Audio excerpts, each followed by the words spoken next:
Hi, good morning. I'm balancing my phone on the dresser of this hotel. So I'm about to go downstairs to start the conference. The conference starts at about 9 o'clock. So I thought before I went down, I would do a little bit of movement and a little bit of breathing. And I thought this would be a perfect time to have you guys follow along with me if you want to do a little short morning yoga routine. The thing I always talk about is that we have to have our practice be consistent for it to be effective, just like any training, right? To be effective, to be successful, be consistent. So it doesn't mean I don't have a yoga mat with me, I don't have tons of time, but if I want to get my head in the game, if I want to be focused, if I want to be truly present, then the more consistent I can be with my practice, the better. So even though I only have a few minutes, I want to get a little practice in. So feel free to join me now or watch now, and you can do it later. So I start in a seated position. You can do this on the floor, but you can also do it seated on a chair. You can even do it sitting in bed. We're just going to get some spine movement going. The first thing that's going to wake us up and get all our systems working efficiently is moving the spine. The brainstem is responsible for respiration, digestion, and circulation. So if you want all those things to start to move, let's get the spine going first. So I put my hands on my knees for a little bit of leverage. Inhale, I squeeze the shoulder blades, lift the collarbones, big breath in. And exhale, round the spine. Let the head drop. Give in to gravity, shoulders down away from the ears, maybe a little nod yes and no with the head.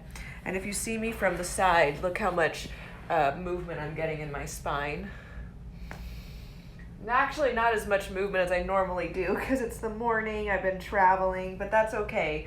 It's not about, the goal isn't the movement itself or how much mobility you have, because that will come. It's about doing what you need in this moment that's going to best serve you. So I'm going to stay here a minute, let gravity do its thing. Notice any unnecessary tension in my jaw. Big breath in. And again, exhale out. Back to seated, put one hand on the floor and make sure that the opposite hip is down. And then I like to press on the hip and get a nice extension in my side body. Wherever you're feeling the openness or encouraging the openness to happen, that's where you want to breathe. Letting the ear drop to my shoulder, maybe turning my head. We don't want to push mobility. You want to breathe into it and let gravity do the rest.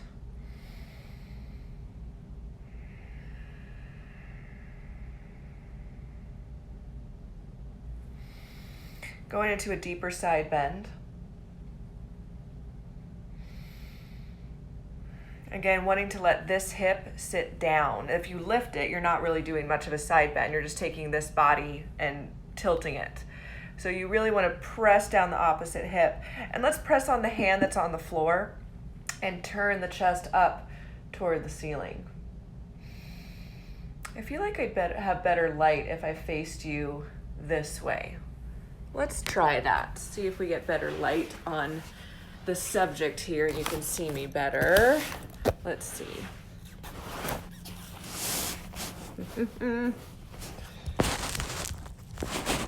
How's this? Should we try that? A little bit better there? Okay. All right, so we were in our side bend. Coming back up, other side. Big breath here.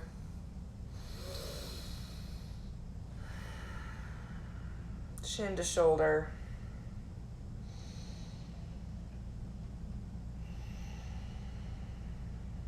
I don't know if you can hear it, but my breath is what is really driving the practice. It's not stretching or bending my body. It's breathing into movement. And you'll notice as you move, you might not feel tight or constricted until you start moving. And then you're like, ooh, yeah, that's the plane ride yesterday, or that's that argument I had, or that's that difficult email to receive. That's where that lives. Good. And then let's do some bigger movement with the spine with all fours, cat and cow. I think if I were to do you know, if I had limited time like I do now, the number one thing I'd focus on is my spine movement. So I inhale, exhale. I did a lot of core work the other day, so finding this extension, I really feel it in my abs. And as I'm doing this, I'm paying attention to how my hands are on the floor and how my feet are on the floor. Because what I'm really focusing on here is actually firing up my brain to present this afternoon. I might look to the side towards my hips. So it's not really, I'm using my body as a vehicle, but it's not necessarily the point, if that makes sense. Downward facing dog from here. So I keep my butt over my hips. I walk my body out and find the same extension that I would in down dog. Big breath in, slow breath out.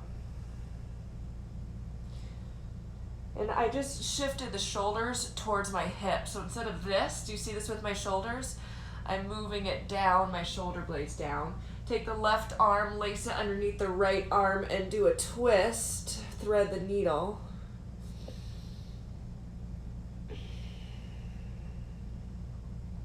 And notice I'm keeping my hips square. A lot of people in Thread the Needle are going to move their hips. Again, that does not create any sort of spinal twist in the upper spine. If we press down on the tops of the feet, we stabilize the lower spine and the lower body and twist in the upper body. Back up, thread the needle the other side, right arm underneath. Remember, I'm not going to move my hips around, keep them stable.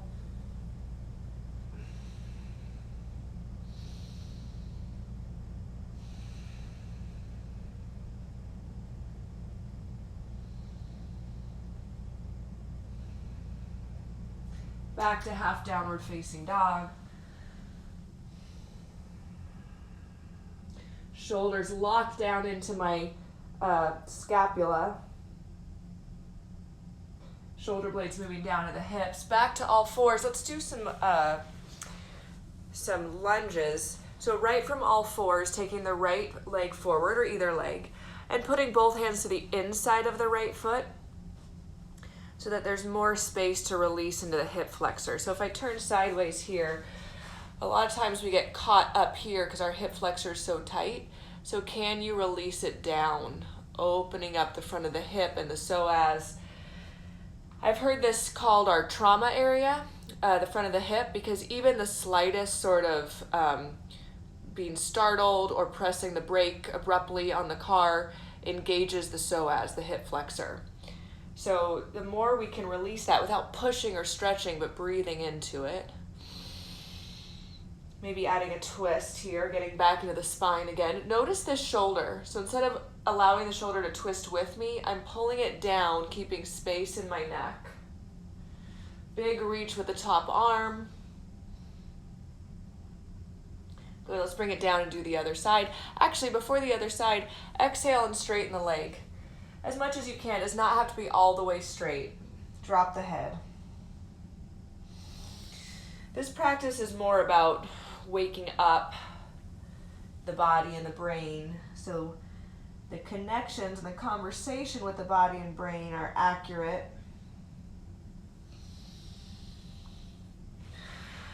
And I'm going to actually lift my arms up so I get a nice half moon shape with my arms and body. Big breath in.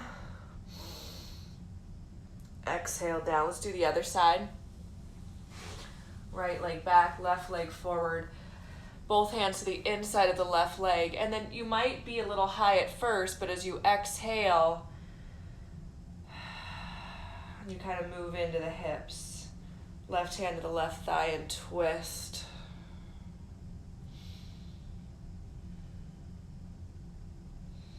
Reaching the arm up. Big extension. Big breath in, 2. Exhale, bring it down and move the hips back and forth with breath. When you think of yoga and mobility, don't think of yoga trying to stretch you out. Think of it as trying to process stress out of the physical tissues. And that's going to change the hormone levels in the body as well.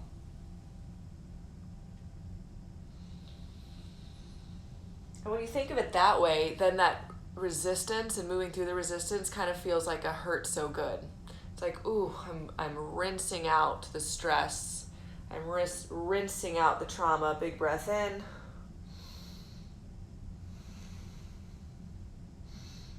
Exhale. Now just to time check. Okay. Now just to make sure we're heating up the body a little bit, let's do some low plank push-ups. I'm going to do it on my knees. I'm still warming up. This isn't a workout right now. It's just kind of firing up my body and brain. So I move the hands back closer to my hips. My elbows are going to go in. I'm looking forward rather than down. And I exhale halfway. See, my elbows are in line with my ribs. Inhale up. Let's do about 5 or 7 more. 5, 4, 3, 2, and let's hold this one. Take a big breath here, and exhale down to the floor. Inhale, lift the chest. Let's actually do Sphinx pose. It's important in Sphinx to lift the belly button up and make the back bend in the upper back, lifting the collarbones, big breath in. I'm spreading my fingers and toes, waking up my brain to body conversation. Good, letting the head drop maybe.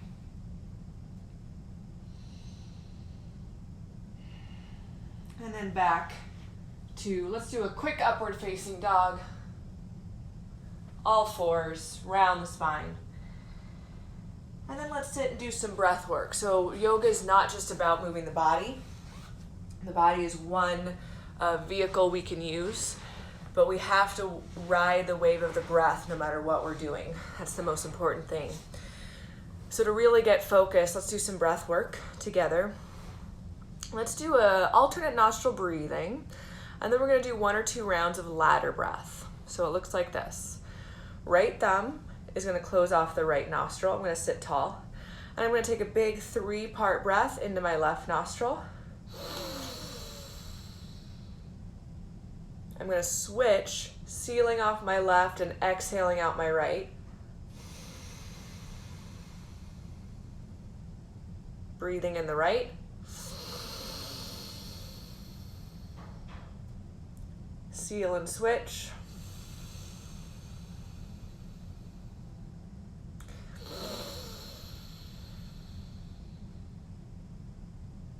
This is going to fire up both sides of my brain to work and think together. It's also balancing out my right and left sides of my energy centers, which is going to balance out the sympathetic and parasympathetic nervous system to work together. So we call this coherence.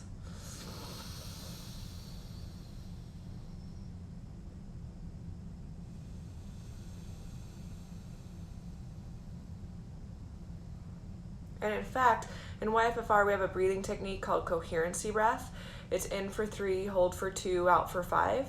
So we're gonna do the same thing with alternate nostril breathing. So let's try that. We're gonna inhale for 3 counts. Hold for 2. Exhale for 5.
Since we did coherency breath with alternate nostril breathing, let's stop there instead of doing ladder breath.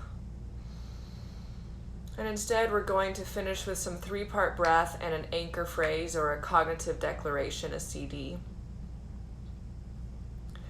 How about as we inhale, let's say to ourselves, I have everything I need to be successful. And as we exhale, I am here. I have everything I need to be successful. I am here. You can even shorten it to I am successful. I am here. Either one. Let's try that for a couple breaths. I have everything I need, or I am successful. I have everything I need to be successful. I am here.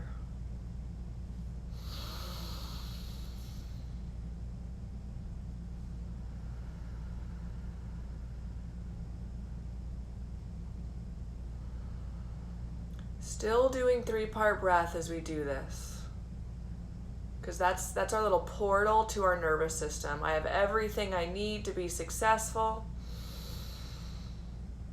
I am here. You can shorten it to I have everything I need or I am successful. I am here.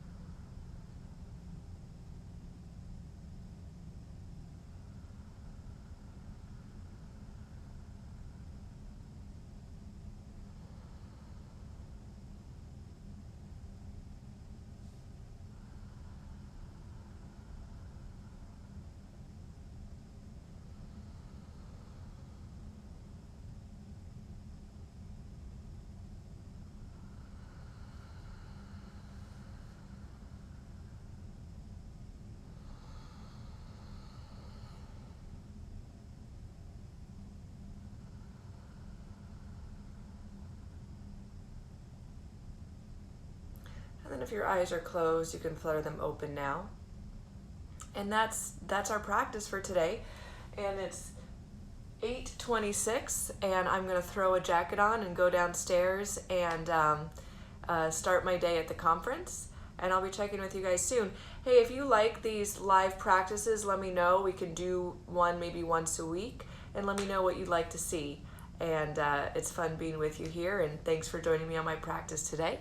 And tune in the rest of the weekend where I'll be taking over YFFR's Instagram. Have a great day.